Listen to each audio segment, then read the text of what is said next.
La méthode de tous ces mouvements djihadistes commence à être bien connue. La récupération de conflits locaux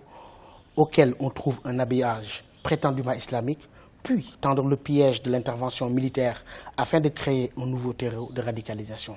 La communauté internationale tombera toujours dans ce piège tant que,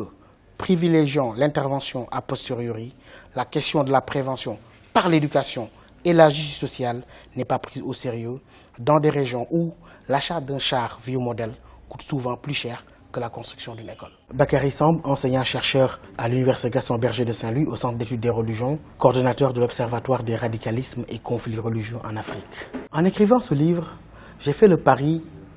de cesser d'écouter la radio, de regarder la télévision et de lire les journaux concernant Boko Haram.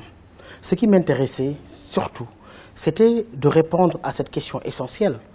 que la plupart des Africains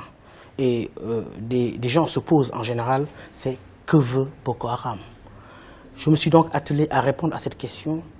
non pas par des préjugés ou en tout cas en lisant ce qui se dit dans la presse internationale, mais en allant chercher dans les écrits de Boko Haram lui-même les explications et pas les justifications des exactions qui sont toujours faites au nom de l'islam, mais en tout cas aller aux sources de Boko Haram pour mieux décrypter son discours, son mode d'action, mais aussi sa stratégie. C'est un ouvrage qui essaie d'expliquer comment ce mouvement est né au nord du Nigeria, quelles ont été les conditions socio-historiques, les conditions politiques qui ont conduit à la naissance de Boko Haram, mais aussi voir comment le mouvement a évolué d'un mouvement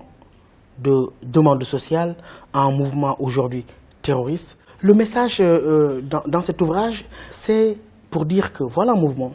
qui, d'un simple mouvement de demande sociale au nord du Nigeria, au regard des frustrations, au regard de l'injustice sociale, est devenu aujourd'hui un mouvement qui menace la sécurité de toute la région. Cela veut dire quoi? Cela veut dire que, de manière générale, le religieux n'est qu'un alibi. Mais cet alibi-là est utilisé par ces mouvements-là, qui sont dans une forme de radicalisation, qui empruntent le canal religieux, mais dont les objectifs sont très souvent politiques, les objectifs sont très souvent loin de la religion, loin du religieux, qui est une simple manière de justifier leurs actes.